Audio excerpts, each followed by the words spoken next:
In his book, The Making of the American Mind, Dr. Matthew Spalding writes of the passing of the last signer of the Declaration of Independence. Quote, "Without those living men, without seeing them and hearing them, their stories told from father to son, passed down from one generation to the next, what connects us to those men living in that day? The answer is to be found in our Declaration. That is something more to all those fireworks and parades and celebrations of American independence, something beyond the material connections or the ancestral relation. There is something else that links all of us to the men of 76, close quote." Dr. Matthew Spalding, on his riveting book, The Making of the American Mind, the story of our Declaration of Independence now. My name is Tod Worner, and this is the Evangelization Culture Podcast from Word on Fire. Dr. Matthew Spalding is the Kirby Professor in Constitutional Government and the Dean of the Van Andel Graduate School of Government at Hillsdale College, and oversees the Alan P. Kirby Jr. Center for Constitutional Studies and Citizenship at Hillsdale's Washington, D.C. campus. His new book, The Making of the American Mind, the story of our Declaration of Independence, was released in December of 2025. Dr. Spalding is also the best-selling author of We Still Hold These Truths, Rediscovering Our Principles, Reclaiming Our Future, and the original executive editor of The Heritage Guide to the Constitution, the first line-by-line analysis of each clause of the U.S. Constitution. Appointed executive director of the President's Advisory 1776 Commission, which produced the 1776 report, he is currently a senior academic advisor for America 250 projects. Prior to joining Hillsdale, Spalding was vice president for American Studies at the Heritage Foundation and founding director of its B. Kenneth Simon Center for Principles and Politics. And finally, Dr. Spalding is a senior fellow at the Claremont Institute for the Study of Statesmanship and Political Philosophy and serves on the boards of the Steamboat Institute, Faith and Law, the James Wilson Institute, and New College of Florida. He received his BA from Claremont McKenna College and his MA and PhD from Claremont Graduate School. Matthew Spalding, welcome. Well, it's great to be with you, Tod. I'm honored to be with you. Segment 1, why independence was declared. On the opening page of The Making of the American Mind, we find the words of Abraham Lincoln's 1858 Lewiston, Illinois speech offered just before the famous Lincoln-Douglas debate over slavery and popular sovereignty. And Lincoln says, quote, "Now, my countrymen, if you've been taught doctrines conflicting with the great landmarks of the Declaration of Independence, if you have listened to suggestions which would take away from its grandeur and mutilate the fair symmetry of its proportions, if you have been inclined to believe that all men are not created equal in those inalienable rights enumerated by our Charter of Liberty, let me entreat you to come back. Return to the fountain whose waters spring close by the blood of the Revolution. Think nothing of me. Take no thought for the political fate of any man whomsoever, but come back to the truths that are in the Declaration of Independence. You may do anything with me you choose if you will but heed these sacred principles," close quote. And, Matthew, it's funny because I just feel like we could just end this show right there. But before we get into some of the why of the Right. Declaration of Independence, I want to begin with your thoughts on Abraham Lincoln. Right. The Making of the American Mind begins and ends with words not from the founders, but from Lincoln. How did Abraham Lincoln become the greatest latter-day champion and expositor of the Declaration Wow. of Independence? It's a great question, and Lincoln is so important. But I chose to do it for a couple reasons. First of all, it's just a wonderful quote. Yeah. That opening passage, and then it ends with that wonderful speech he gave in Chicago, which you were referring to earlier. By the time you get into the late 1850s, 1860s, Lincoln has really become a poet. His use of the words Yeah. is very powerful. But one of the things that Lincoln does there and does for us is it immediately draws us out of the context of 1776. Sure. At least it draws us out of the notion of 1776 as a date in time. And he pulls us out of that, and he refers to the Declaration as something that's necessary, morally, intellectually, and politically, to solve the slavery crisis in the Civil War. And that has an effect. First of all, it tells us there's something about the Declaration that addresses that particular question about humanity, which is very powerful. But more importantly, and more generally, which we kind of, I think, don't see directly, is the extent to which it forces us to transcend the immediate by reminding us that something like the Declaration that has these powerful words really takes us across time Yeah.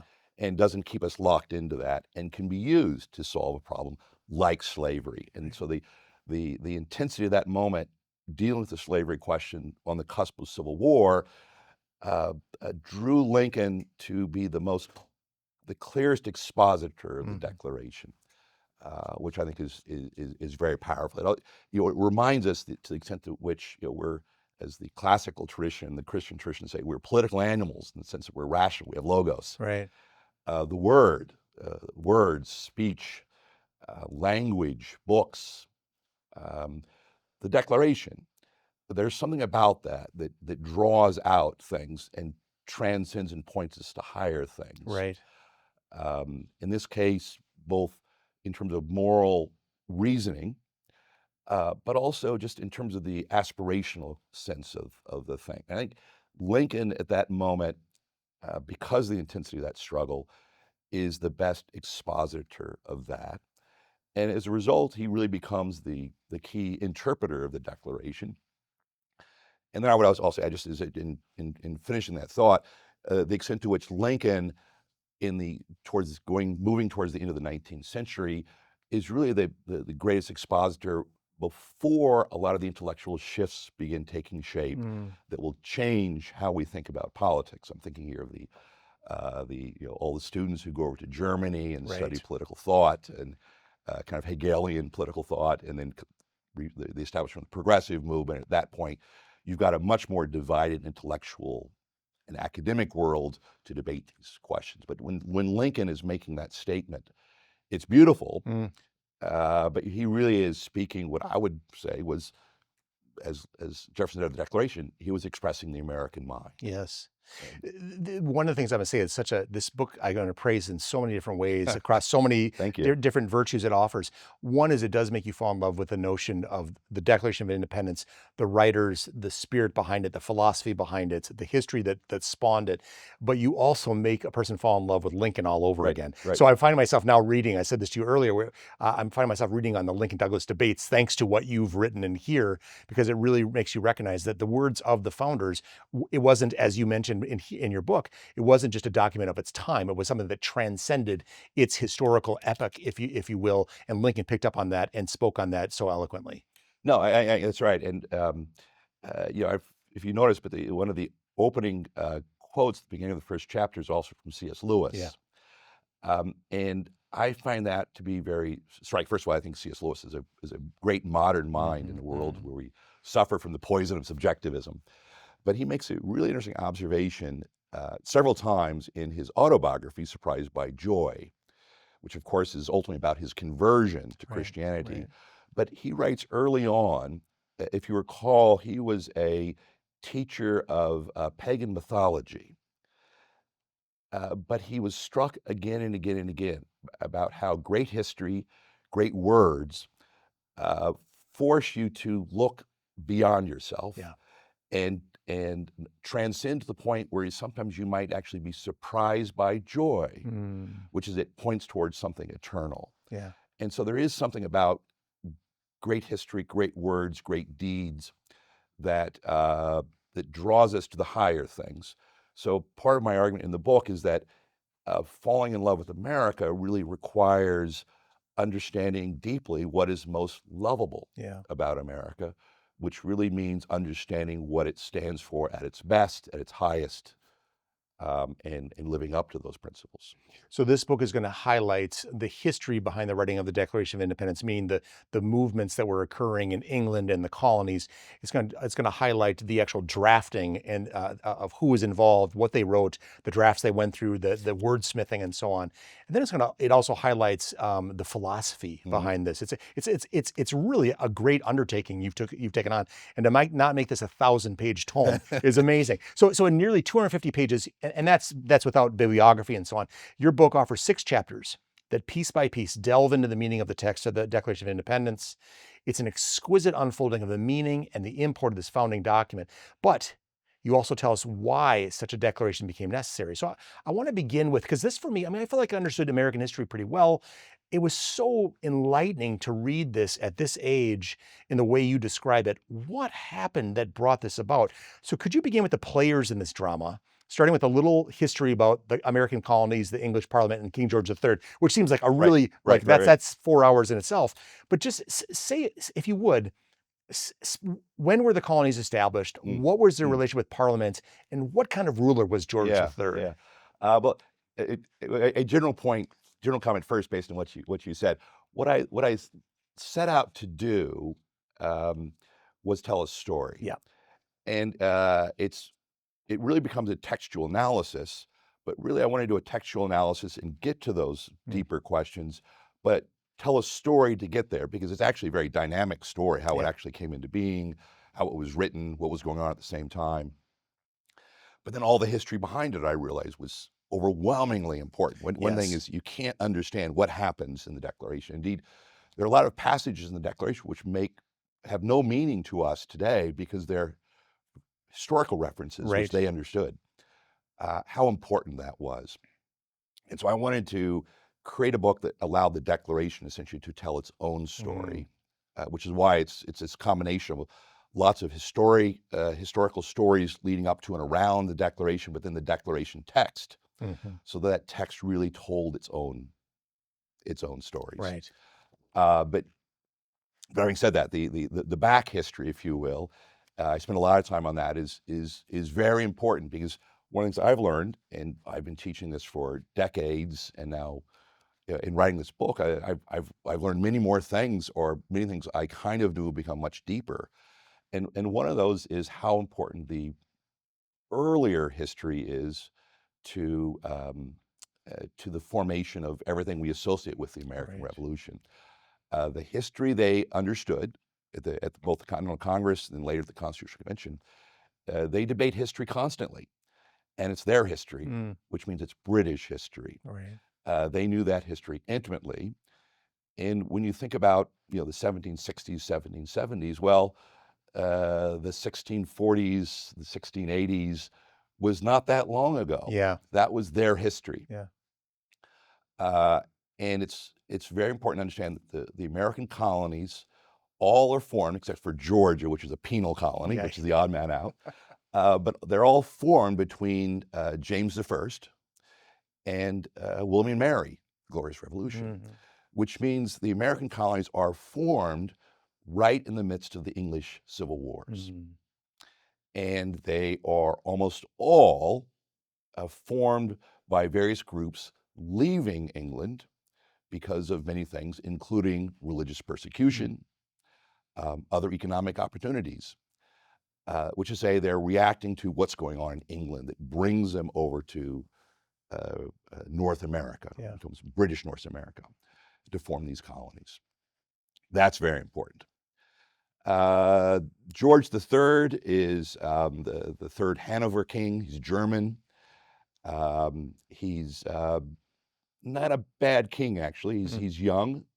He comes in 1760, right before the end of the French and Indian War. But he is caught in the middle of a broader kind of the broader goings on of England, if you will, which I also spend a lot of time talking about, those English civil wars, which are largely a battle between the monarchy and Parliament. And so George is kind of in the middle of all that. So how he conducts himself in this controversy, how he oversees all of the various laws and enforces those laws in the colonies. And then once things start moving, how he acts. He's really driving what becomes the war. Because of his wanting to enforce English dominance on the colonies. That's all very important to understand. Because the American Revolution, what we refer to as the American Revolution, is really a reaction in many ways to what England does. And what England does is a reaction to their earlier history, which we can talk about somehow, what the Glorious Revolution meant to England, but also they're reacting to where the colonists are going. Yeah. But all of that we have to understand is is really deeply grounded in a more powerful understanding of how this history played out, what were the ideas that were driving that history, what it meant for things like constitutional government, the rise of consent, rights, all of those things. In your chapter, Acts Which May Define a Tyrant. And again, I just want to just reiterate, this is such a riveting, it is a story. So as you unfold this, it's a drama that you're starting to see where this is going, and there's action and there's reaction and there's reaction to the reaction and so on. So in your chapter, Acts Which May Define a Tyrant, you write, quote, "Today when we read the Declaration, we tend to focus on the first two paragraphs, the introduction and the preamble, and then skip to the end to the document for the formal Declaration of Independence." I'm guilty of that myself. The all-important grievances section of the Declaration, which despite making up well over half of the document, is almost always overlooked and rarely emphasized, close quote. So let's talk about some of the factors that preceded and contributed to the penning of the Declaration of Independence. So one of them that just jumped out at me was in 1763, the Treaty of Paris concluded Britain's victorious French and Indian War for vast North American territory. It also ended what Edmund Burke called Britain's colonial policy of wise and salutary neglect. This seems to me to be a kind of marking point where the colonists were just doing their thing. It was like they were allowed to kind of run their own shop for the most part, and there were some strictures, but now things start getting tighter. What's going on? Yeah, that's, again, amazingly important. We never think about it, and we take these things for granted. You know, one of the problems we have with history, especially we're teaching history, is that the students know what happened. Yeah. In the broad sense. Well, we won the American Revolution. Why do I need to know all the prehistory? Let's get to the bottom line. And that's hard. So part of the reason you want to tell a good story is to recapture the dynamism of that. Because one thing that's very clear is that throughout this whole period, what was going to happen was not clear to anybody, especially once you get into the events we associate with the revolution. But there's another aspect of the prehistory, which is important to understand, is the rivalry, deeply historical, long-lived rivalry between England and France. But after the Glorious Revolution, which was in 1688, up until the end of the French and Indian War, which is 1763, so that's 80 or so years, England and France had been almost constantly at war, and there are 3 or 4 of them. Yeah. The French Indian War is called the 7 Years' War in the English continental literature. It's called the French Indian War here in the American colonies. That's important. They've got an imperial rivalry, and they see the New World as something to be developed.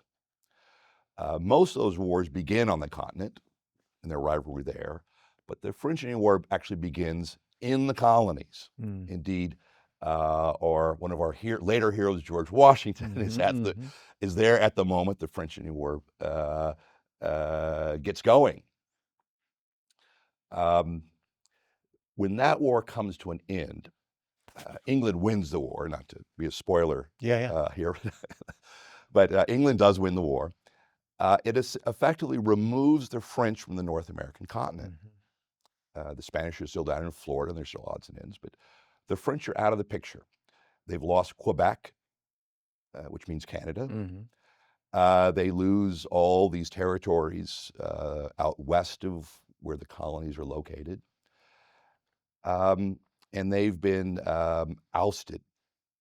England now, for the first time, has an empire. And this is when we start referring to the English as the British Empire. Sure. And that's important too.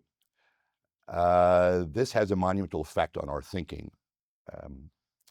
colonial thinking going forward, and on the British thinking going forward. They've doubled their debt, so they have got an economic challenge. They still need to keep military forces in the colonies to protect their new asset. And they have an administrative problem, which is now they have a large, potentially huge overseas empire to administer. And so it's the combination of those things that changes how the British want to think about it. So Right. Burke's observation of benign neglect is that the colonies are part of the empire. They've been given charters by the king. It's really handled through the royal administration. Parliament has had really nothing to do with it. The king tells the governor what to do, and the governor tells the colonists what to do, and then they just do whatever they want to do. Yeah. They're left alone. After 1763, that changes. Yeah. The British can no longer do that. They've got to administer the empire. They've got to find funding for the empire, and the colonies are a very nice potential revenue source. And they've got to figure out now, in addition, looking back to 1688, Parliament is now taking a bigger role, which means Parliament's going to start passing laws to both regulate and tax the American colonies. And that's a sea change. Yeah. Well, this moves us into in the wake of 1763, a storm of acts are rained down on the colonies, including the King's Proclamation of 1763, which exiled colonists and expropriated property from newly acquired land, the Quartering Act, which demanded that colonists house and offer provisions for British soldiers, the American Revenue Act of 1764, which imposed duties on sugar, molasses, wine, and other imported goods, the Currency Act of 1764, which prevented an American currency from arising, and most famously, which every school child should remember, the Stamp Act of 1764, which is the first direct internal tax imposed by Parliament on the American colonies. So it's almost like a blizzard of diktats came. Right. And so what is this? What are these acts? How do they impact the colonists after living for 100 years with sort of doing their own thing? Well, the first thing which you recognize there is to recognize the sea change. Yeah. And the colonists saw that immediately. Yeah. Something has changed, and our liberty is being restricted. Right. So much of the internal sense of the colonists that leads and feeds the revolution will be precisely this. They have learned how to self-govern. Their local legislatures are responsible for regulation, taxes.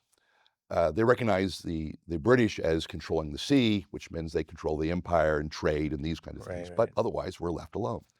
So all these changes are important to the colonists, even though the amount of the taxes, the particulars, oftentimes aren't as significant as we would think today. Yeah. They're taxed much less than we are today, for instance. But they all start chipping away. The Proclamation of 1763 restricts their expansion into the West because the king is worried that to protect his empire, he wants to make sure there's a clear line there so that we don't have more wars. And if there is expansion, we, England, control it. And then they start picking away at different things, oftentimes taxing exports and imports. Okay. Yeah. But then when you get to that direct tax in the Stamp Act, that changes things. The Quartering Act is something that is the British use in various places. That Quartering Act will be revived again in the 1770s. The idea that we can't afford to build barracks wherever we go. Yeah. We control empire. We need to put our troops in empty buildings. Yeah. So all these things start chipping away. And so once you get to the Stamp Act, the first direct tax, and this was a similar tax existed in England. You had to pay a tax and on paper products, and to show you had to pay the tax, you received a stamp, the royal stamp. And this was paper, legal documents, playing cards, everything. Well, that kind of crossed a threshold. And so what the couple of things happen. One is there's a pushback, and they essentially prevent the Stamp Act from being enforced. It's a very effective boycott, and they destroy paper and do all sorts of things. And then they have a Stamp Act Congress, and that's significant because it's the first time that all these colonies meet together to talk about what to do. And that in and of itself is very, very significant. I want to come back to something you've mentioned a couple of times. It's very important. You explained this so very well. The Glorious Revolution led to a certain change in the power balances between the king and Parliament, or maybe the devising of Parliament, if you will. That it used to be the king had all the power, divine right of kings, all that kind of stuff. And then after, I think, the Glorious Revolution, Parliament becomes a lot more empowered. The king has to be a little bit, I don't know if it's deferential or what have you, or delegating or what have you, which makes those of us who are thinking about the powerful, kind of dictator king ceding some of his authority to this body that's supposed to be representative. Oh, that must mean that's good for the people. That's good for the consent by the people who to be, have a role in being kind of represented by representatives. However, you say the colonists are consistently appealing to the king and not the parliaments Right. when they have grievances. And secondly, I think you also mentioned that, in fact, by power shifting to the parliament, there's a certain loss of the rights of individual people to some extent because of parliamentary Right. diktats that wasn't lost when they were under the king Right. themselves. Okay. Can you speak to that? Sure. Broad context first. Yeah, yeah. Why is this important? It's striking. When we come to the American Revolution, in many ways, if you think what was the real driving force behind it, it was a dispute between the English in London, Mm-hmm. and the colonists over the meaning of the Glorious Revolution. Yeah. And they disagree. And because of that disagreement, they start moving in different directions. And at a certain point, those directions become impossible to correct. And it has something to do with how you interpret the Glorious Revolution between them.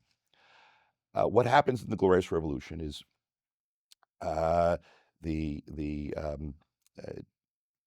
and we should come back to this as well, because the Glorious Revolution is a political action, and also it's a religious dispute as well. And both of these things the Americans are going to react to. But the political argument, or the political regime context, is that the last Stuart king is finally pushed out, and the lords who object to his rule, invite William of Orange, who's married to Mary, one of the previous king's daughters, to come over, which was a euphemism for invade and force a change.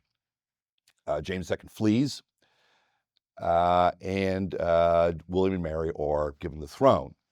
But part of that deal to kind of solve the problem was William and Mary would be placed on the throne by Parliament. That's how it was legitimated. But in exchange, William and Mary, they would be the King and Queen of England, but they would respect, indeed follow, and abide by the laws of Parliament. And so the question is, what does that mean? Yeah. Well, from the English point of view, they see it more as, well, sovereignty is moving from an arbitrary king to Parliament, the rule of law. Yeah. And so sovereignty shifts from the monarch to Parliament, which is a great advancement in terms of Western thought, and not a bad thing if you're an Englishman. The Americans, however, read it slightly differently, which was what it was a war against arbitrary rule simply. Yeah. And yes, the king was demoted to some extent, and Parliament was elevated. But what the real serious idea behind it was the idea that we should be ruled by our consent. And so it wasn't merely a shifting of sovereignty from one body to another. It was a rethinking of sovereignty, such that Parliament, or by extension, local colonial legislatures, should express consent of the governed, and that's where the real sovereignty lied. Gotcha. So that's all very important to the workings of the Glorious Revolution and how they split on that question. And I think that's what's amazing, as many of us remember vaguely before reading this book, vaguely the nuances of the Glorious Revolution. It's amazing to think about that interpretive lens that the colonists would have and the English would have, and that being a point of great divergence that was very informative of what happened with the American Revolution. Absolutely. Well, here's an example. The Americans issue a Declaration of Independence to look ahead. In the first Continental Congress, they issue a declaration of resolves. Why declaration? It's an interesting term of art. They were modeling on the Declaration of Rights, which is issued in 1688, which was a great statement of the rights of Englishmen the time of the Glorious Revolution. That is, when they used the words, they were actually making references to these other documents. And in the Declaration, again, looking ahead, there are various references which for a long time I couldn't figure out what they were talking about. They refer to the king as having abdicated his throne here. And that the king has taken us out of his protection. Well, those are actually two specific things that Parliament accused James II of in 1688, for which they then enthroned William and Mary, which say that it was the fact that he had abdicated his throne, which in his case meant he actually literally fled, and taken us out of his protection, that the Parliament used as an excuse to dethrone the sitting king of England. Wow. So the Declaration of Independence has that in mind. So the historical analogies are very important to their thinking and how it actually operates. Wow. In response to the colonists, so the colonists react with the Stamp Act Congress, the Congress's Declaration of Rights and Grievances, the rise of Sam Adams and the Sons of Liberty. The English Parliament, in response, passes certain heavy-handed acts. The Declaratory Act of 1766, the Coercive Acts of 1774, dubbed the Intolerable Acts by the colonists, which ultimately led to the Boston Tea Party. The colonists responded to the Boston Tea Party. I wanted to ask you, this seems like it's wildly spinning out of control, right? I mean, there's just, it begins with the 1763, the Treaty of Paris, and certain, again, diktats. There's a reaction. There's an assemblage of the colonists. And then in response, they do X, Y, and Z. And then in response, English Parliament and the King do X, Y, and Z. And it's just building and building and building. There's just a collision course coming here. Was it I don't believe in kind of determinism and so on, but was there any off-ramp here? Was there do you see this through the lens of history? Did they see at this time, if we only get this, if we only get that, then we can just derail this and go on living as loyal British subjects? What was your sense about this as you read this with a little bit of the lens of history? Yeah, again, I guess that's great as well. I think these various steps along the way are clarifying moments. Yeah. In many ways, the most important you referred to as the Declaratory Act of 1766. Yeah. Anyway, I'll pause on that for just a quick moment, because this is after the Stamp Act. Then they try to pass some other things. It doesn't work. They actually withdraw the Stamp Act. Oh, the Americans won a battle on that one, didn't they? Well, no.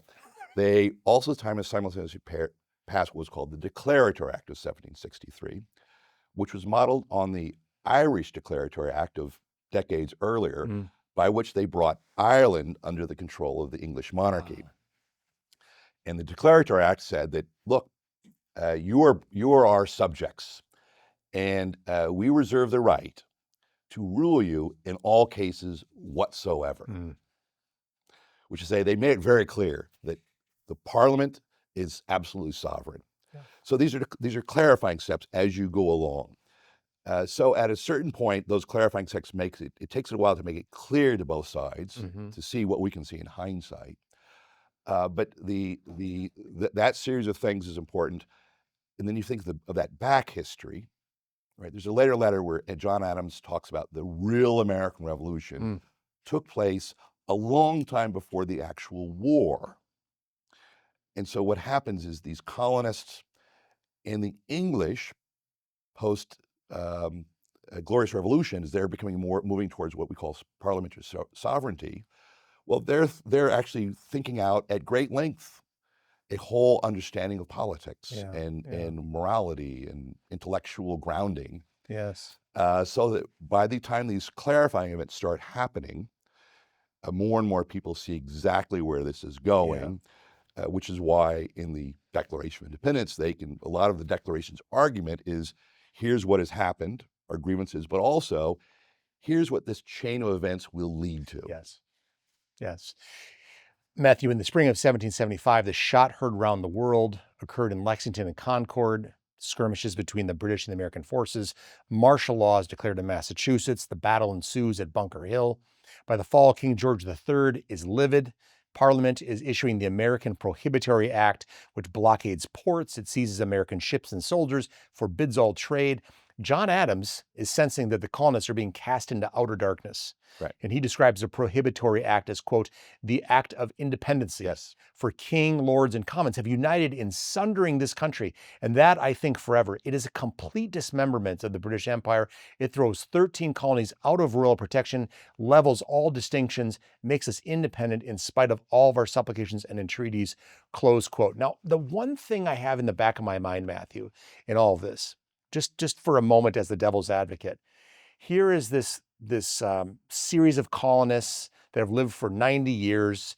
They get the trade coming through. They get the rights as English citizens. They get new property over to the west.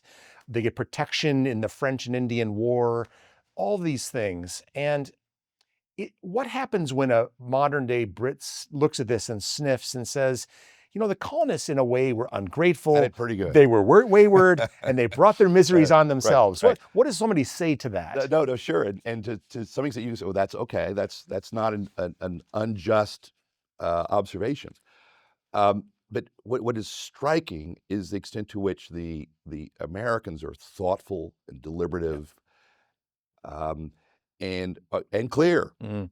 I mean, one of the points the Declaration says we have petitioned, humbly petitioned, and you've not heard us. Indeed, you are deaf. To our cries, and they make it clear. Look, it's not the amount of taxation; it's the question of sovereignty, and our consent is being destroyed, and that is something more valuable than all these other things because that means we can't govern ourselves. And that's where you really see in its most starkness the divide between what is developing into this American people who have this common understanding of things, and the British, the English, who have increasingly moved towards this sense that no, we are an empire, we are sovereign, we can rule you in all cases whatsoever. So when these events start occurring, remember they've gotten rid of all the various taxes and things, and the one that's last left is tea. But they reserve the right to do whatever we want, and so they throw the tea in the harbor. The famous Boston Tea Party. Well, that then causes the British to issue what are called the coercive acts, or the Americans call the intolerable acts, closing down the Boston port, changing the government of Massachusetts, changing how courts occur, and indeed letting some capital crimes be taken back to England to be tried. And that really is the key spark. And what's amazing about that is the extent to which the colonies acted as one. And I think that took the British by surprise. They're constantly throughout this period and in the war trying to divide the colonies, and it never works. And it takes the British a while to realize what is going on here because they don't understand the American mind. The closest in many ways is Edmund Burke, who later says, look, this is becoming ridiculous. They've learned to govern themselves. Let them go. But the British can't. The British can't because they have invested so much in their understanding of what sovereignty means.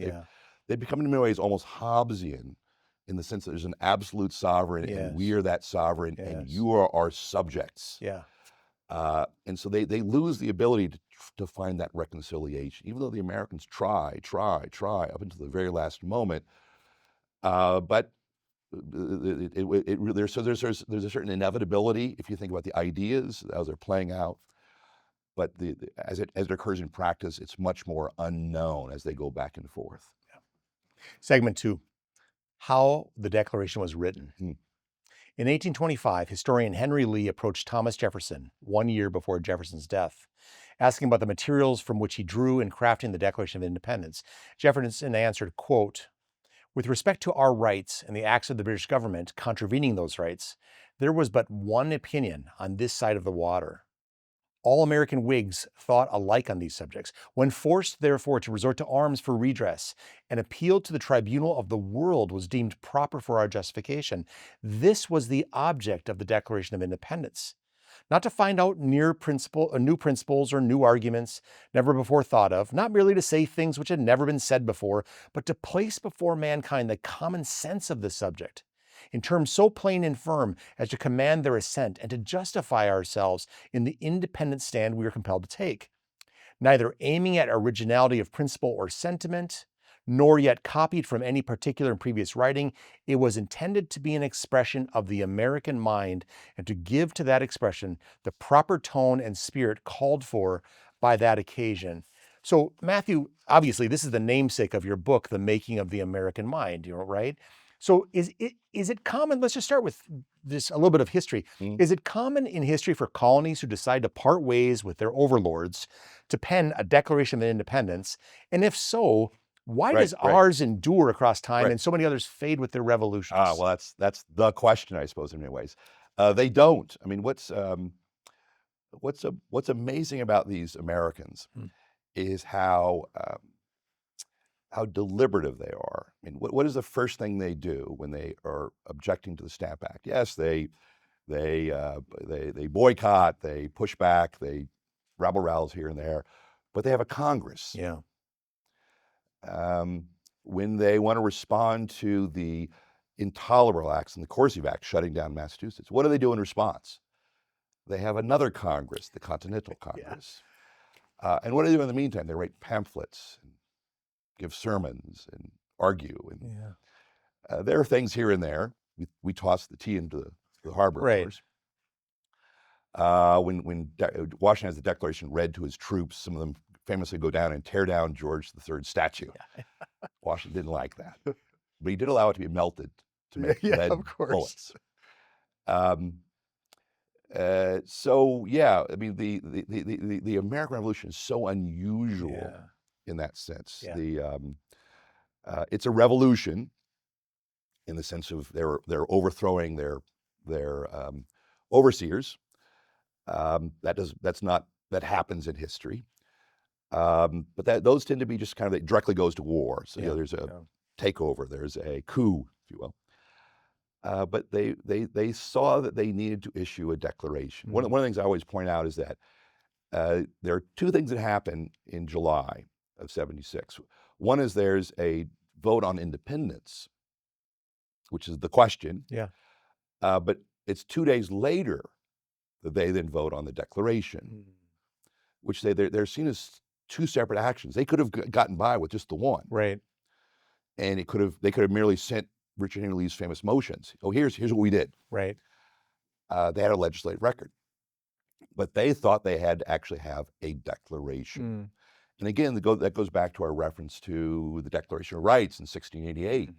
This is what great countries do when they're talking about regimes of great magnitude. We refer to the American founding as the American founding. Why? Because it wasn't merely the break with England. It was what they created. And the Declaration is key to that. So they needed a declaration because they were doing two things simultaneously. They're announcing this break with England, but more importantly, they're announcing and laying out in great detail their principles, their grievances, their way of thinking, the fact that there are people launching a new nation. And so it's a different circumstance, which is why, among other things, America is so exceptional. It is really different historically than all the other examples. You say this again and again in the book appropriately. It is what we have done. It is what we will do. I mean, like you said, the two phases, the notion of we are breaking off, but there must be something new that takes its place. This is what it is. Yeah, it was one of the things that it becomes, again, you read these things a million times, and we don't read the whole Declaration, but to parse it very closely. But there are various references throughout the Declaration, 2 or 3 times, to what they're doing. At the very beginning, it talks about this one people dissolving their relations with another and instituting a new government. Okay, so it's two things. When it talks about the right of revolution, which is a word never used in the Declaration, one of the great self-evident truths is this right of the people, when government is not doing its job, when it's denying our rights, to alter or abolish it and institute new, which say it's never, these two things are always together. And so at the very end of the Declaration, it says, okay, we are independent states, and we have the right to do what all states may do, all states may do by right, war, commerce. So it's always this twofold way, which is why I like to use the phrase the American founding. The revolution. It was a revolution in the sense that it kind of came full circle. Right. But it wasn't the French Revolution. Yeah. And it wasn't all the other revolutions that followed it. I mean, what's the essence of those revolutions? Violence, the guillotine. They turn on themselves and start killing each other. In the case of the French Revolution, it leads to Napoleon. Warfare. I mean, going out and conquering. The Soviet Revolution, the Communist Revolution, the Cuban Revolution, the Chinese Revolution. Yes. Right? They have a pattern. Yeah. The American Revolution was not that. It's deliberative. It's thoughtful. It's measured. It's focused on passing laws. We forget the Declaration of Independence is a law passed by a Congress. Yeah. The other thing, we can back to this, is the key distinction is the French Revolution and all other revolutions are deeply anti-clerical, anti-religious. They're radically revolutionary. Yes. In all moral and intellectual philosophy. The French Revolution rejects the past. They reject the classical education. They reject Christianity. They start the calendar all over again. Yes, exactly. That's not the American Revolution. What's amazing about the American Revolution, the extent to which it maintains a lot of these deeper roots. Indeed, it's a revolution since it goes back to those roots. I like to use the word, it was radical in the sense of going back to the root of things. Yes. So it's kind of longer. No, I love that. I love answer that. But there's we want to understand what the nature of the thing is. I mean, the fact that they issued a declaration and spent 2 days debating it, and then Jefferson spent his time writing it. The letter you referred to, thank you for reading that. That's a great letter. I think it's a very powerful letter. It wasn't something new, Jefferson says. He didn't make it up. Yeah. This was not Minerva leaping out of Zeus's forehead. Right. Adams, at the same time, he writes a letter, he says it was hackneyed, which of course we take as an insult. Yeah. But what the meaning of hackneyed is it's so commonplace, it's so deeply known that it's not new. Yeah. You've kind of absorbed it. And that's exactly what Jefferson says. Yeah. It's an expression of the American mind. Yeah. And so what I always wanted to focus on is, well, what is that American mind? And this is the great expression of it. What is it? Yes. What is it? Let's talk about Thomas Jefferson. He's a primary author of the Declaration. But he's not, but this is not just him sitting down with a quill pen, penning it, and everybody's saying, this is lovely, Thomas. You've done a wonderful job here. Let's ratify it. Right. Who was Thomas Jefferson at the time, and why was he selected for the task? And just a little on the process of the writing of this. So again, when you go back and kind of read all this stuff and relearn it, Jefferson is not originally chosen for the Continental Congress. He's an alternate. Right? He's not on the short list. Right. He comes to the Continental Congress late in the game, meaning in June of '75. At that point, they've already made. This is the Second Continental Congress by this time. Time. And he's arriving when the Continental Congress has already appointed Washington commander-in-chief. He's going off to Boston. Yeah. So he arrives late. He's 32 when he gets there. He's young, lanky, kind of, but he comes with a reputation. He goes to William & Mary. He studies law. He talks about being in Richmond and down at William & Mary, listening to Patrick Henry give great speeches. Right? He's studied with Scottish professors. He studies Greek and Latin, so he knows the classics. He comes by 1774. He's practicing laws, and he's moved to write something in response to the Intolerable Acts, and he wants Virginia to come to the defense of Massachusetts. And he ends up writing something called the Summary of Rights of British Americans. He's going to take it with him to the Virginia meeting which is going to be because their Congress has been dissolved, their local legislature has been dissolved by the king's governor. He gets sick at the last moment, can't go. He sends it ahead of him, and his friends, without his permission and anonymously, publish it. Well, that turns out to be, by no intention of his, kind of a test case of what he might do. It's published, it's in a pamphlet form, it's well read. Yeah. So he goes to the Second Continental Congress, late in the game, young guy, but he's known as a good writer. And he's immediately assigned to do some writing. Indeed, Washington's just left, so the Continental Congress wants to issue something about defending their taking up arms. And the first draft is not very good, so they assign 2 writers. One is John Dickinson from Pennsylvania. He's also a very good writer, very important figure at the Second Continental Congress. John Adams' nemesis in many ways. He's a little more reluctant and careful. And this young guy named Thomas Jefferson. They work on that document. Turns out to be a wonderful document as well. So he's had some experience under his belt writing for the Continental Congress. Right. So when originally makes his motion on June 7th, 1776, right, this time has passed, he's done some writing, he gets writing assignments, they form a committee. In case we need a declaration, let's start working on a committee. The motion is June 7th. They postpone the debate until July 2nd, or July 1st, and then it goes into July 2nd.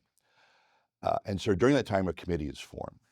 The committee is John Adams from Massachusetts. Yeah. No surprise there. He's the Atlas of Independence, Jefferson calls him. Benjamin Franklin, who's returned from London so as to escape arrest from Pennsylvania.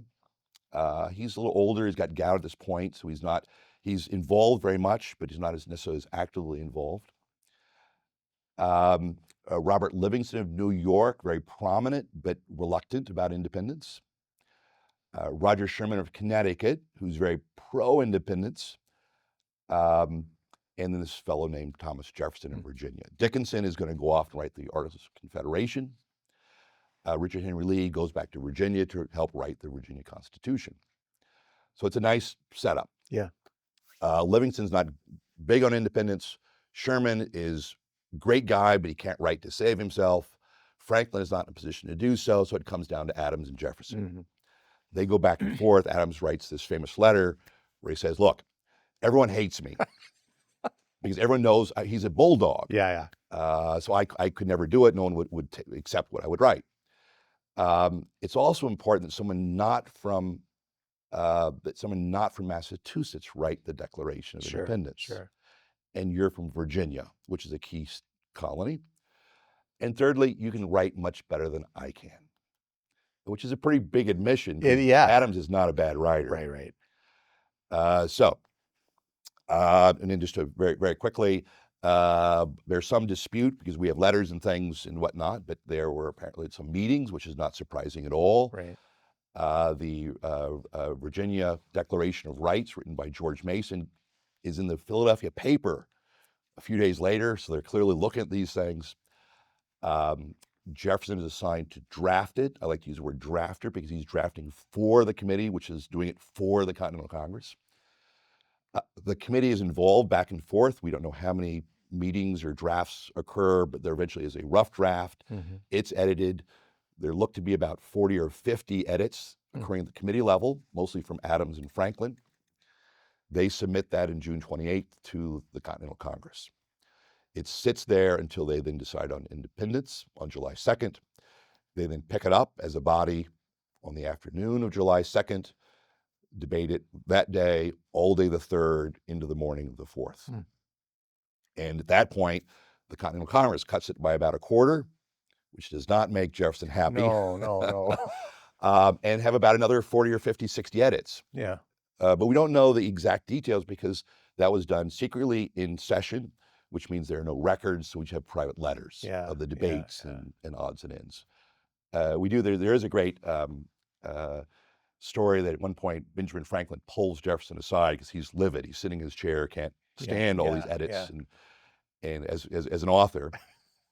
And Franklin tells him the story of John Thompson, I think is his name, who had a sign. He made hats, and he created a sign out front of his store, and it was very elaborate and all sorts of words on it. And he started sharing with friends and started getting cut. Yeah. And eventually, it was just his name, and it was shaped like a hat. And Franklin said, they cut a lot out of it, but it got the job done. Yeah. Jefferson did not like that. This is there's a great quote that says, "A camel is a horse designed by a committee," and I can only imagine the prickliness with which this would be received as you're the master designer of this, and everybody's seemingly destroying your work. And yet, we look at what the Declaration ultimately yields, and it's brilliant. Right. So it's probably one of the few documents that ever emerged from a committee that actually lived up to billing. No, that's right. And Jefferson, in that letter from Henry Lee, is recognizing he's the drafter. Yeah. And we recall that was not known until he's running for president in 1800. Yeah. Indeed, today, right, you don't know who writes particular speeches Right. as presidents, this kind of thing.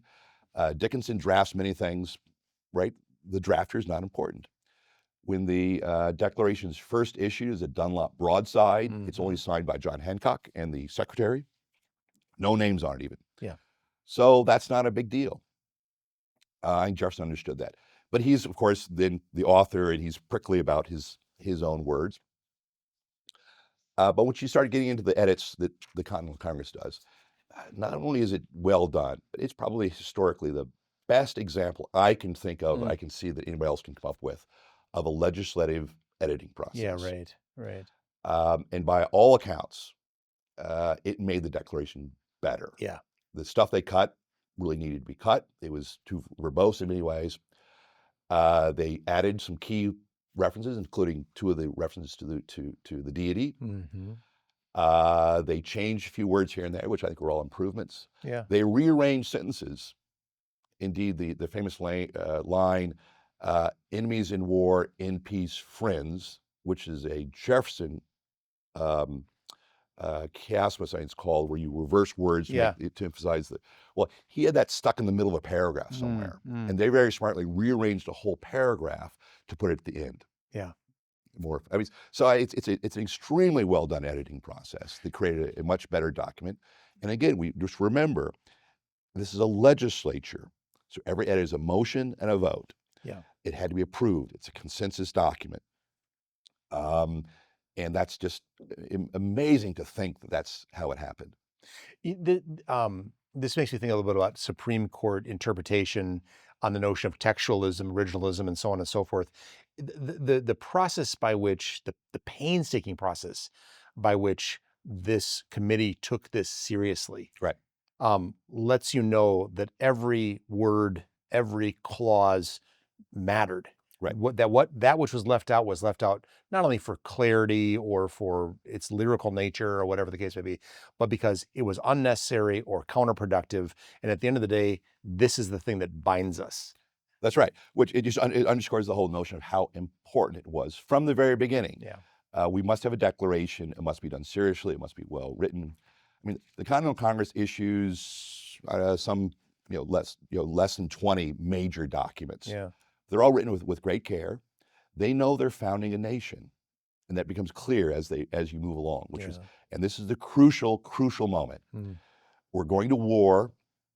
Indeed, one of the things I like to point out in the book, it's just an amazing way to tell, especially a young person, to realize what's going on here.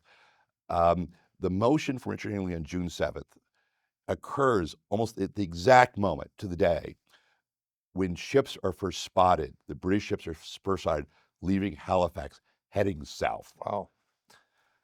July 2nd, when they vote on independence, is the actual day that Washington from Manhattan can see British troops landing on Staten Island. Wow.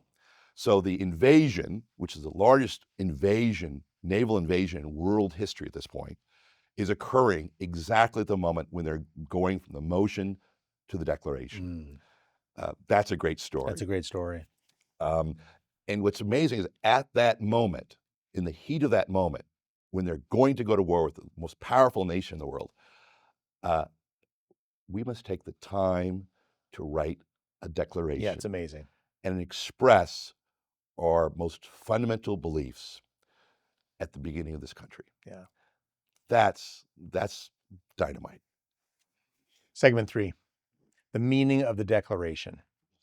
In an 1859 letter to Henry Pierce, Abraham Lincoln wrote, quote, "All honor to Jefferson, to the man who in the concrete pressure of a struggle for national independence by a single people had the coolness, forecast, and capacity to introduce into a merely revolutionary document an abstract truth applicable to all men in all times, so to embalm it there, that today and in all coming days it shall be a rebuke and a stumbling block to the very harbingers of reappearing tyranny and oppression," close quote. So Matthew, the United States of America originated from colonies that shared an English heritage. So how did English history and law, including the Magna Carta, the 1628 Petition of Rights, the 1679 Habeas Corpus Act, the 1689 Declaration of Rights, English common law, Right. how did all of Right. that inform Jefferson's sensibility and the sensibility of his fellow writers? Yeah, well, I mean, everything we've talked about so far about the importance of history comes into that. One thing I will say, actually, to broadly answer that first in a general sense, the first line of the Declaration. If the Declaration were being judged by, say, some school of journalism, it's a failure. Yeah. Because it doesn't tell you who, what, why, when, where. It begins within the course of human events, one people. Yeah. That always was striking to go back and think about it. After all these years, their understanding of history was human events. Today we have a sense of history with a capital H. There's a certain inevitability or the arc of history. Yeah. Something we don't control. That's not their view. Mm-mm. It meant human events, which meant mistakes, tragedies, triumphs, great accomplishments, honorable glory. So their whole view of history was different. They understood themselves to be English. They were Englishmen, overwhelmingly Englishmen. Yeah. Overwhelmingly Protestant Englishmen, overwhelmingly shaped by England. The colony's structure was broadly modeled on the relationship of the importance of Parliament and legislatures in England. The practices were very English. The tax on tea was the one they came back to, even though most Americans didn't drink tea. Yeah. Yeah. So all that is very important. But what that meant, in addition to that back history, which we've been talking about, and how it changes how they're thinking, is think for a moment what it meant in terms of what they actually absorbed.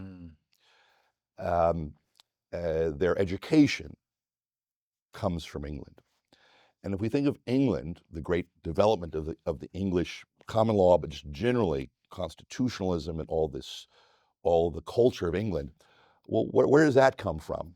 It really kind of develops out of, and itself has its own touchbacks to classical history, Roman history, European history that comes into England. Right. And so their education is only shaped through that process. And the common law in particular, in the kind of British constitutionalism, that side of English history is extremely important. Most of the signers of the Declaration had studied law, which in that time didn't mean going to law school. It meant practicing law or working with someone who was practiced law to essentially to intern for them, essentially. Yeah. But if you studied law, which is the books of law, you overwhelmingly studied Edward Coke and some Blackstone. Blackstone came a little later, but especially Coke. Jefferson writes about him at great length. He was the one that influenced the Americans. Well, what is that? Well, he's the quintessential definer of the common law, which is both bringing together the laws of England and the judicial decisions of England. Remember, they have no written constitution. Right. But what were the judicial decisions they brought together? Well, they are judicial decisions based on prudential judgment, jurisprudence, that's largely informed by Christianity and a Christian moral culture into how to think about moral questions and political questions. Right.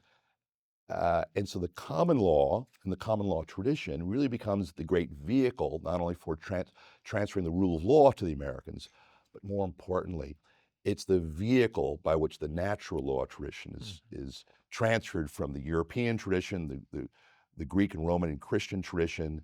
As a formality, it's transferred through the common law into America. And so all of that is extremely important to shaping what they become.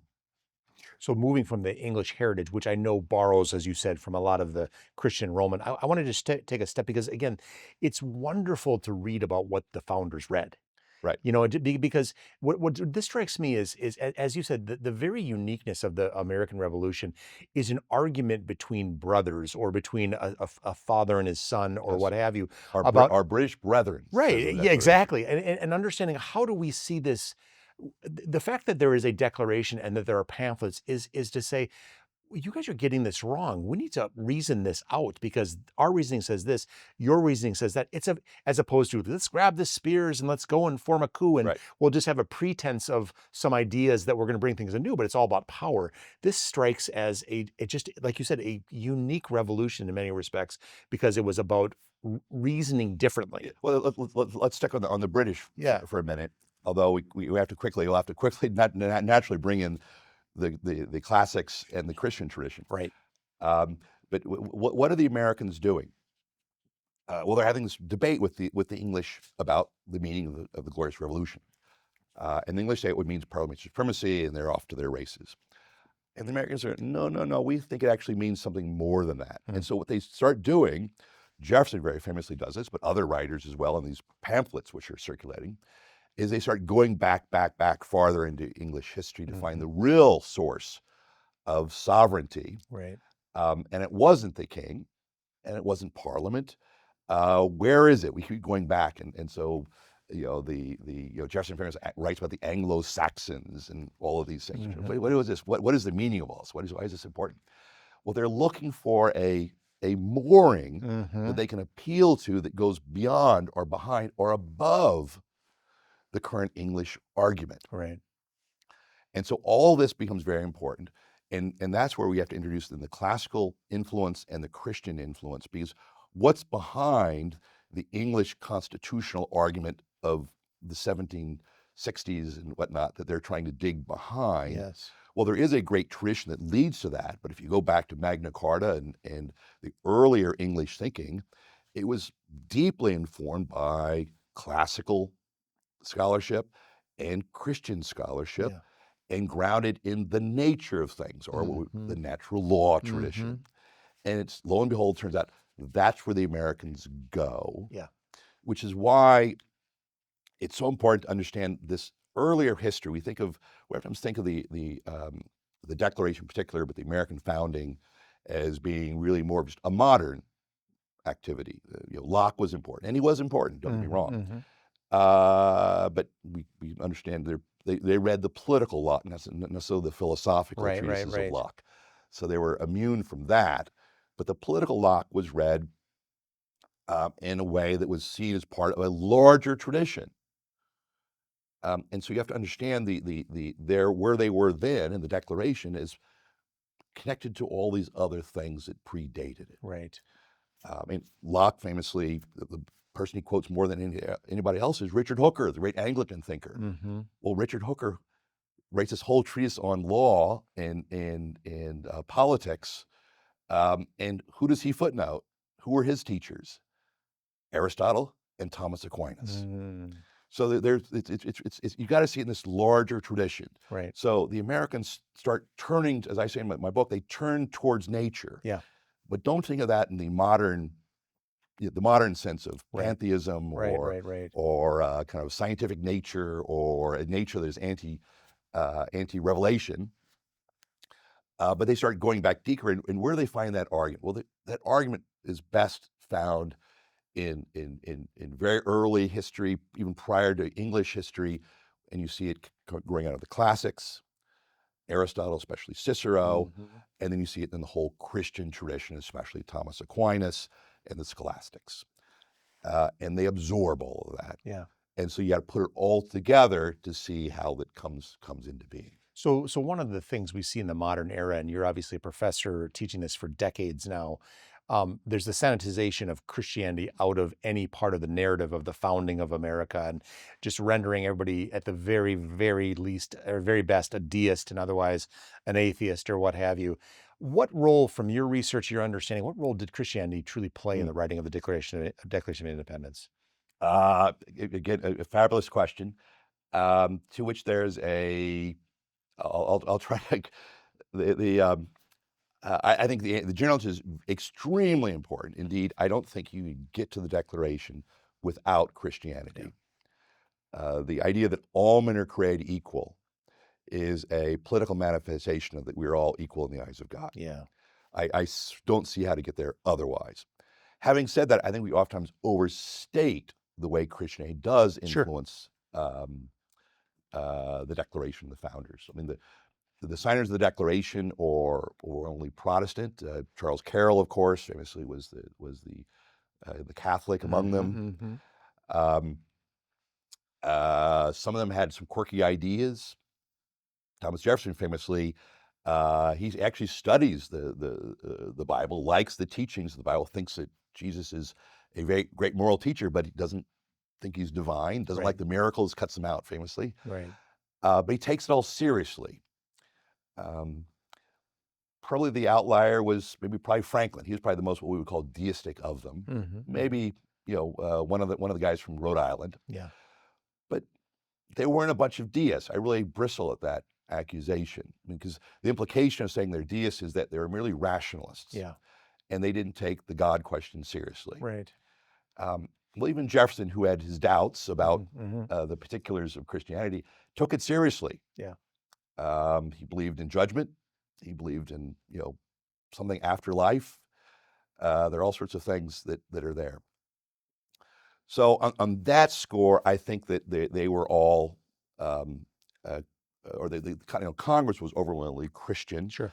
And most of them Christian in a serious way. Yeah. I mean, look, Witherspoon, Reverend Witherspoon was the chaplain. John Hancock, the famous John Hancock, the president of the Continental Congress, was a serious Congregationalist. Yeah. It wasn't going to get past them. Yeah. So even if Jefferson had some quirky ideas, he knew his audience, who he's writing for. Right. And that audience were serious Christians. Adams talks about how, the preachers were thundering about all of these things in the sermons. The influence of sermons is overwhelming. The number one pamphlet of all the pamphlets in the American Revolution, the largest group were sermons. The references to John Locke, most references to John Locke in the American founding come up in sermons, which again is evidence they were reading Locke as part of a broader tradition. Yeah. So there's this influence, but I push back in the sense that it wasn't specific, it wasn't doctrinal, it was general. Yeah. Christianity formed their horizon. Right. But the other thing that forms their horizon in their thinking are the English Civil Wars, which earlier I mentioned were also religious wars. Yep. And in England, it first became a war between Protestants and Catholics.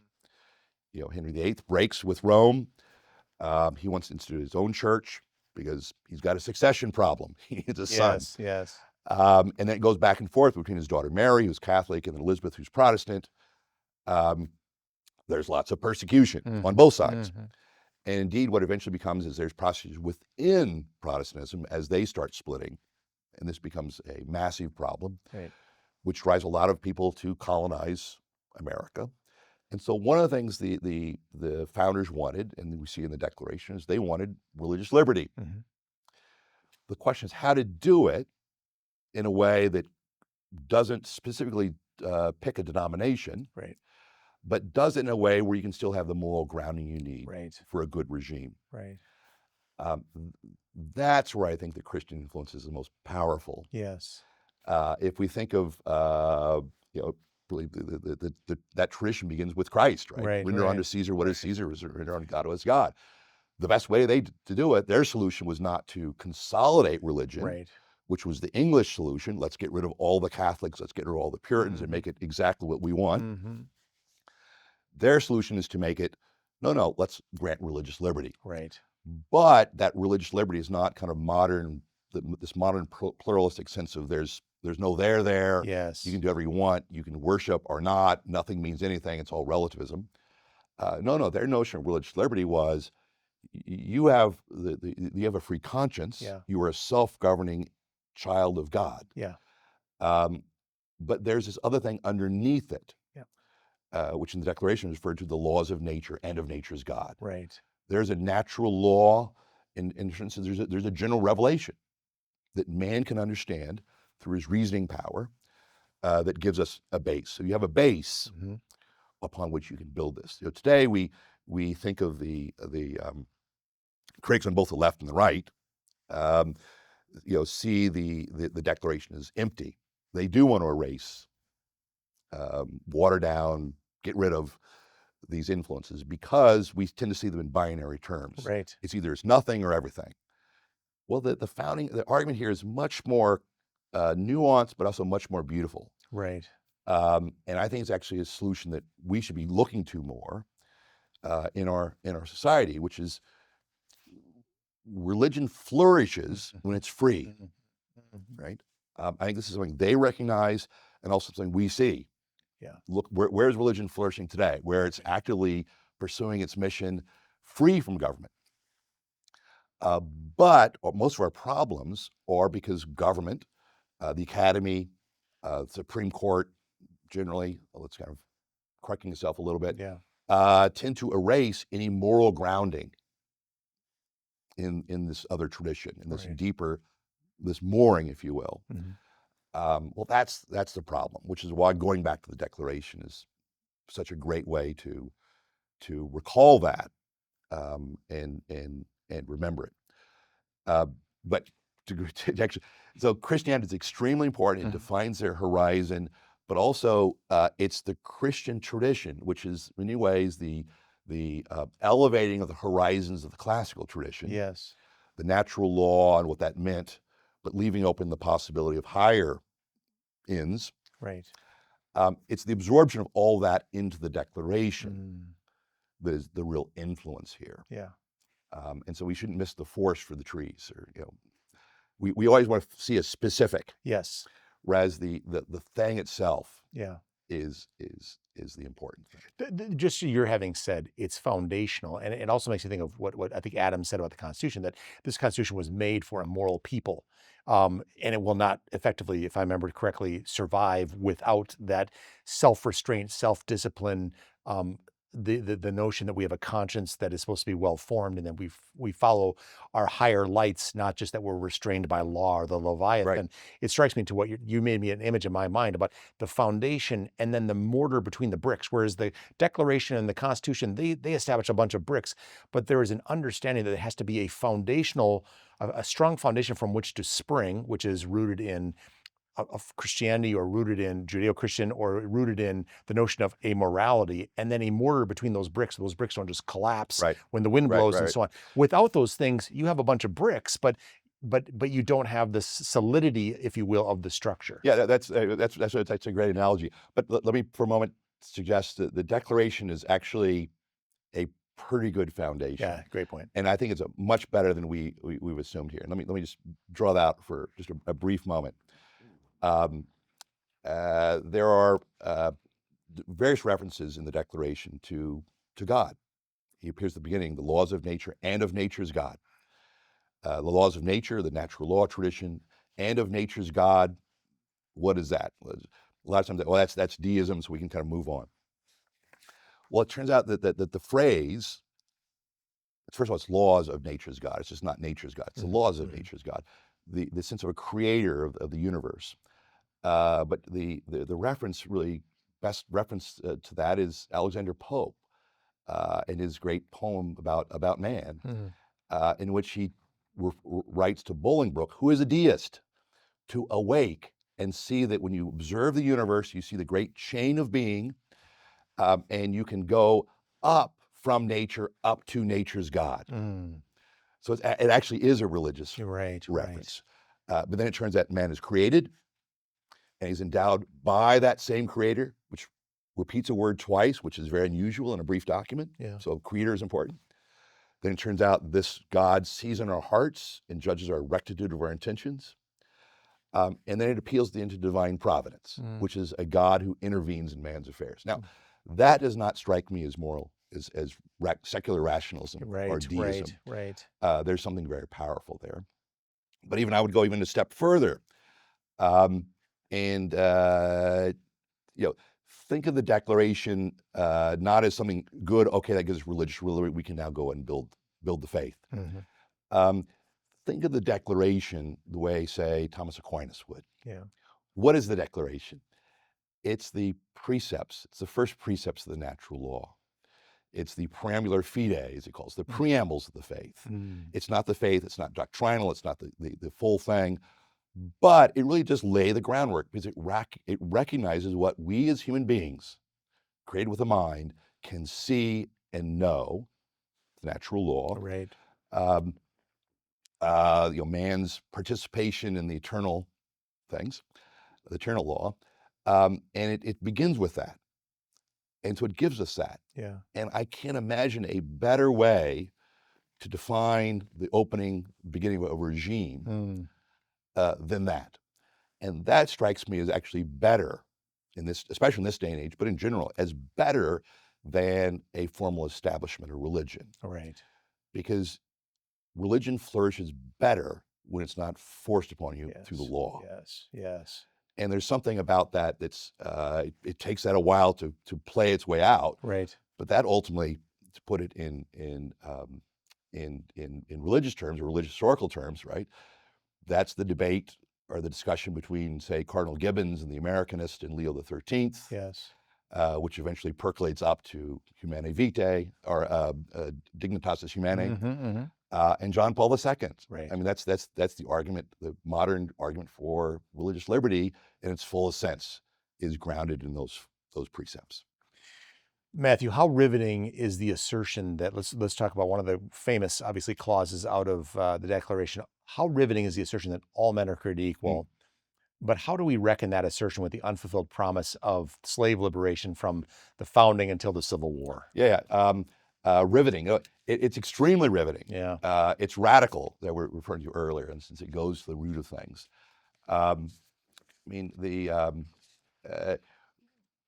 Right before all men are created, what does it say? We hold these truths to be self-evident. Yeah. That, and then what follows is what is really riveting. We hold these truths. Yeah. And we hear that so many times. But notice what they didn't say. We have some personal subjective values we would like to share with you for your, to confirm for us, to affirm. Yeah. It's something different. Yeah. That's not their world. The founder's world is in which his mind is metaphysically free to grasp truths which we hold in our mind as knowledge. That's a radical statement. Right. And then to start, the very first one, all men are created equal. And that's said to be self-evident. Well, that's striking for a number of things. First of all, I'll come to the point about slavery, but self-evident, that was actually one of the edits by the committee. It originally said sacred and inviolable, I think. And they scratched out and put self-evident. What was that? Well, self-evidence, the greatest example of the use of the term self-evident as a logical way of thinking is Thomas Aquinas. It goes back to Aristotle, right? Which you understand the noun. Yep. You understand what it means. And you get in Thomas Aquinas' notion that all men are rational. Right. Same thing. You understand man, you understand rational. You understand rational, you understand man. That's what they're going at here. So this is a radical statement. We have to really stop and think about how deeply that's grounded. Right? We're breaking with England. We claiming the rights of Englishmen ain't going to cut it. Yeah. We've got to find a grounding. We're going back looking through English history. We're going back looking through the classical tradition, the Christian tradition. Where are we going? We're going back to this natural law tradition in some deep sense. Okay, well, what's the most basic thing? The thing that's so true and so fundamental that we can say it's self-evident. Is it man or equal? If you understand man, you understand that. Because they're equally rational, they're equally human. Yes. So it's a fundamental statement. Now, the point about slavery, one of the grievances that's dropped from the Declaration is there was a condemnation of the slave trade. So does this prove that they were a bunch of hypocrites and it wasn't about slavery? Well, that grievance about the slave trade condemned the king for the slave trade, but equally condemned the king for freeing slaves who were fighting through the British. Yeah. So it was very contradictory. It was poorly written. It was ham-handed. Two of the colonies also said they wouldn't sign it if it included the phrase. It was also more specific, and they saw that as a problem. Yeah. So they dropped it. My guess is that was, for prudential reasons and for drafting reasons, probably that was the right decision. But they kept in the statement that all men are created equal. And this is why Adam says this is hackneyed. They all understood what that meant. Yeah. It's a deep philosophical mooring of the whole project. So today we look backwards. We kind of look backwards in history. That's how we do history. We see slavery, that's bad. Slavery is barbaric. It's an evil. It's a terrible institution. I look back and I see that barbaric institution, but what I see is an amazing thing. The signers of the Declaration, many of whom owned slaves. Jefferson owned many slaves. Yeah. Some of whom did not. Some of whom did at the time and then got rid of their slaves. But what's amazing is that yet they begin a nation which is seriously deliberating about these things, grounded in the laws of nature and nature of God. And the first thing they say is self-evident, that all men, which clearly meant not the male versus the female. Yeah. It meant mankind. Yeah. All men are created equal. Yeah. Which meant in the eyes of God, the Creator. They all knew what that meant. Which is wise to close that. The abolitionist movement. There were some abolitionists at the sign of the Declaration in the Constitutional Convention. There are clearly some abolitionists. It's clearly moving there. What becomes the dynamite, the political dynamite for the abolitionist movement? The Declaration of Independence. Where does Frederick Douglass go? The Declaration of Independence. Where does Lincoln go? The Declaration of Independence. Right. Where does Martin Luther King go? The Declaration of Independence. Right. That's the aspirational principle. Yeah. And so what's the mistake is that today we look back and all we see is slavery. Yeah. Whereas history is messy. We're imperfect. People are imperfect. But we got to see though is, and this is what Lincoln's point was, in the heat of the moment, what did Jefferson do? What did the Declaration do with the Continental Congress? They put in this merely revolutionary document an abstract truth applicable to all men in all times as a stumbling block for tyranny. That's the thing we're missing. We gotta see that. So this is not to be too pointed on this, but do you think that phrase, because of the misgivings many had with slavery at the time, but kind of being pragmatists and saying we might have to live to fight another day on this one because people aren't going to sign it and the ships are coming in and so on and so forth. Was this, do you think, and again, is this just us projecting backwards, or do you think it was in truth at the time seen as going forward that there was a little bit of an unsigned check in this, that many thought this was a little bit of a blight that needs to be corrected, and yet now is not the time to necessarily correct it? Or do you think that no, many of these people thought, you know what, the South is going to be filled with slaves, the North is not? So, do you have a sense about that? I think there is an answer to this. Part is in the Declaration. After the phrase, we will these truths be self-evident, and then there's always self-evident truths. First one, equality. Governments are based on consent. We have life, liberty, and the pursuit of happiness. Government is based on consent. We have a right to alter or abolish it if it doesn't do a job. The very next word is the most classic word in the whole document. Prudence, indeed, will dictate. Yeah. Their way of thinking, we don't think this way anymore. Their way of thinking is prudence, the great cardinal virtue, in the Greeks and the Romans and the Christians. The cardinal virtue of politics. Prudence is the ability to understand an abstract truth that's true simply, and then apply it in particular circumstances, oftentimes imperfectly. So it's clear. I mean, at the Continental Congress, Dickinson and John Adams debate a lot about what? Prudence, right? So it's embedded in the thing. The other thing I think it's important to point out again is the history. The Continental Congress before the Declaration had already abolished the slave trade twice. Um, among other things, the things that eventually become compromises in the Constitution, or can also be read as a certain narrowing of the problem, putting it off, kicking the can down the road. But the expectation was that it was going to die off. Yeah.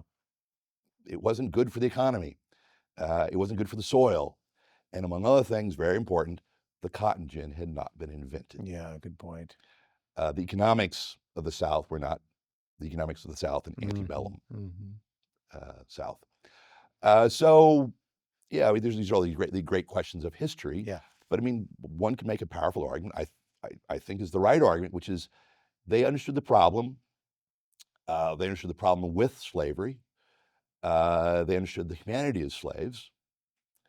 And the best they could do, which was a great gift to us, was they embedded in that document the truth. Yeah. And that truth cannot be avoided. Mm. And that truth became an electric cord. Wow. As Lincoln would later say, that, among other things, condemned slavery. Yeah. Matthew, in the play Cato, A Tragedy, Cato the Younger fails in his resistance against the tyranny of Julius Caesar. One of George Washington's favorite lines from one of his favorite plays was, quote, "'Tis not in mortals to command success, but we'll do more, we'll deserve it," close quote. And John Adams wrote, quote, "I am well aware of the toil and blood and treasure that it will cost us to maintain this declaration and support and defend these states. Yet through all the gloom, I can see the rays of ravishing light and glory," close quote. Your book, The Making of the American Mind, Matthew, ends with an epilogue titled Iron Men. What did the Declaration of Independence and the American Revolution cost the founders? We see what they did, but you highlight the consequences for many. So one of the reasons first of all, the phrase Iron Man comes from that great Lincoln speech. And he also, in passing, because he gave that speech on July 10th, and he wants to say about the 4th of July. And in passing, he refers to the signers of the Declaration as they were Iron Men. And that's what struck me. But I wanted to end the book that way because today especially young men, they think of the founding and the founders as, well, they're kind of soft. They wore, tricolor hats and wigs, and come on, that's not manly virtue. Well, it actually was, and so I wanted to end with that conversation. When the Declaration is signed, there's gallows humor. Yeah, literally. We must all hang together, or we'll all surely hang separately, supposedly said Franklin. But one thing that Washington, when he visits Philadelphia in May of '76, right before the motion, which is no coincidence, he writes a letter to his brother and he refers to, well, we either must move forward with this or we will surely be hanged, et cetera, et cetera. Yeah. And I always wondered for decades, what does et cetera mean? And so I looked in Blackstone. Well, the punishment for treason was to be hanged, drawn, and quartered. That was still on the books. So they were literally signing their death warrant. Yeah. And so I wanted to follow that through. And so I compile, I have some great research that helped me compile information on all these signers. What did they do? Almost all of them fight in the Revolution. One is hit by a musket ball and captured. Several of them were captured. Several of them were tortured. Several of their children are killed. Witherspoon's son was hit by a cannonball at the Battle of Germantown. Several of them had, sons that were imprisoned and tortured because their father wouldn't change on the Declaration. Yeah. During the Battle of Long Island, all the signers from Long Island are hunted down, and their homes are burned or destroyed. In one case, he wasn't there, but his wife Elizabeth was there. And the British surrounded the house with cavalry. She wouldn't surrender. They had a ship in Long Island Sound, fired upon the house. She's captured. She's captured in prison. She's only released because Washington forces a prisoner exchange. So the amount of things that are going on, many of them fund the creation of regiments. They pay for their own expenses. Um, Morris, the famous financier of the Declaration, he gives the equivalent, I think, of some $35 million. Yeah. He dies in debtor's prison. Hmm. At one point, he's writing personal checks for the revolution. Wow.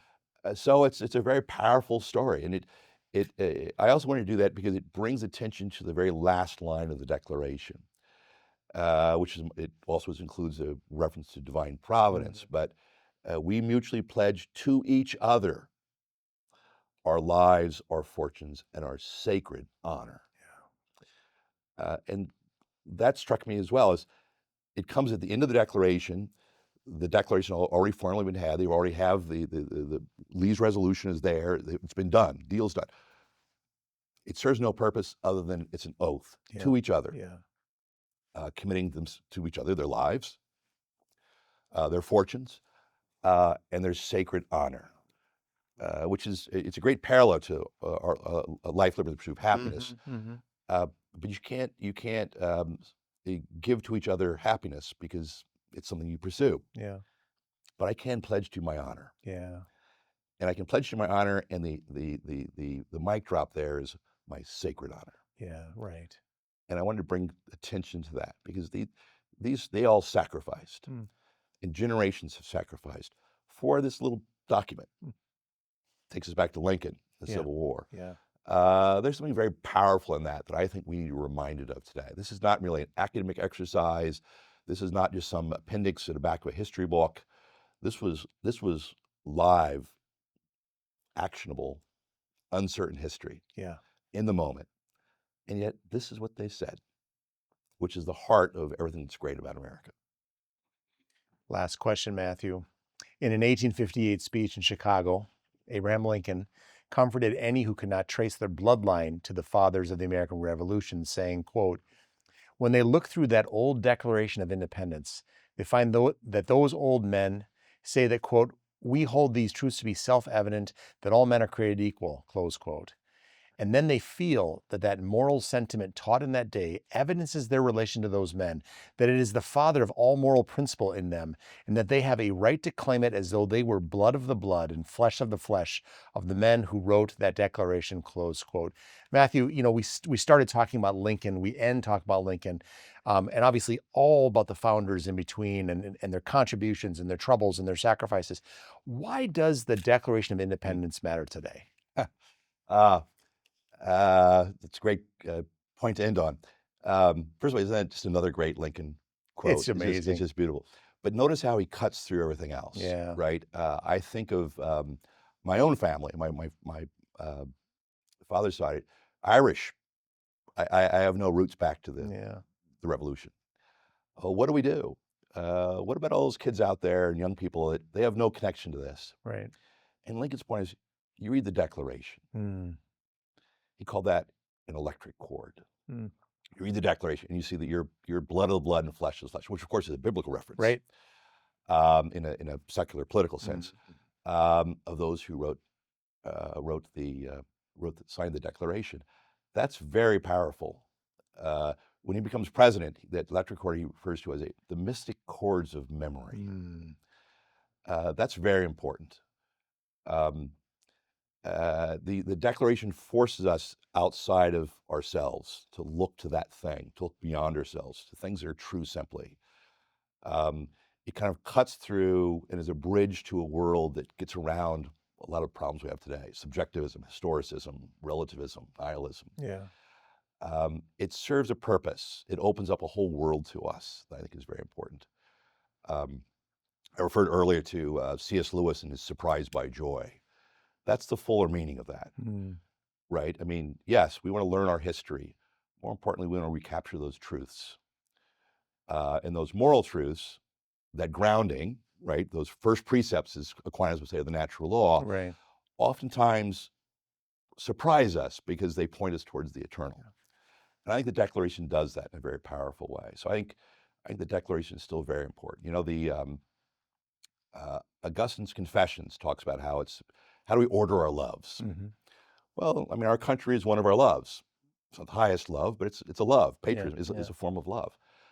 But he says you can't know something, or you can't love something, really love something, unless you know it Mm. in its very essence.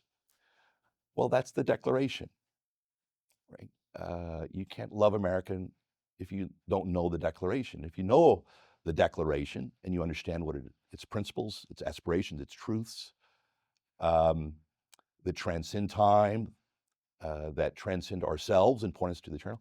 If you know that about America, then you can love America. Yeah. And so, my book, I invite everybody to fall in love with America again.